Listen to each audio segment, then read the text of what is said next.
পূর্বের ইতিহাস বলছে অমিত শাহজি যেখানেই যান সেখানে বিধানসভা লোকসভা এগুলো জিতে যায়।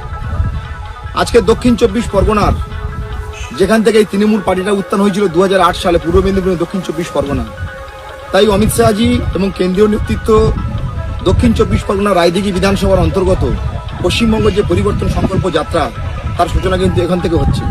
তার মূল কারণ হলো কারণ পশ্চিমবঙ্গের এই দক্ষিণ 24 পরগনার উপকূলবর্তী এলাকা বঙ্গোপসাগর, তো তৃণমূলকে পশ্চিমবঙ্গ থেকে উৎখাত করে যাতে বঙ্গোপসাগরে ফেলা যায় তার সেই সংকল্প নেওয়ার জন্য আমাদের মাননীয় স্বরাষ্ট্রমন্ত্রী এবং প্রাক্তন কেন্দ্রীয় সভাপতি উনি আসছেন। সেই সঙ্গে সুন্দরবনের সমস্ত এলাকাবাসী যারা ভারতীয় জনতা পার্টির কার্যকর্তা এবং সমস্ত এলাকাবাসী গোসাবা থেকে গঙ্গাসাগর পর্যন্ত লক্ষ লক্ষ মানুষের পরিবর্তন সংকল্প যাত্রা সূচনা করে যাবেন।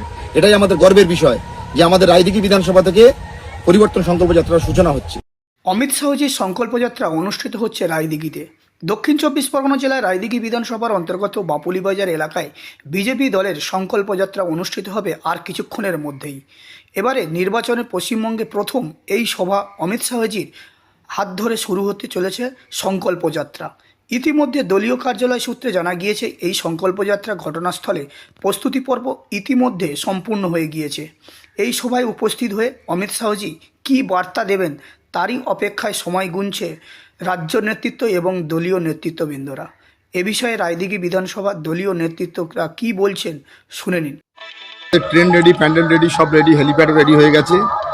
কয়েক লক্ষ না, পুরো সুন্দরবন থেকে একদম প্রত্যন্ত গোসাবা থেকে একদম গঙ্গাসাগর সমস্ত মানুষ অমিত শাহজির পরিবর্তন সংকল্প যাত্রা যে পশ্চিমবঙ্গ থেকে শুরু না দক্ষিণ 24 পরগনার যেখান থেকে মমতা 2008 সালে শুরু করেছিল তার পথ চলা, তার সরকার গড়ার, সেই একই ভারতীয় জনতা পার্টি এই দক্ষিণ 24 পরগনা এবং পূর্ব মেদিনীপুর, আজও পূর্ব মেদিনীপুরের গড়বেতা থেকে শুরু হচ্ছে, আমাদের সম্মানীয় বিরোধী দলনেতা ওখান থেকে শুরু করছেন।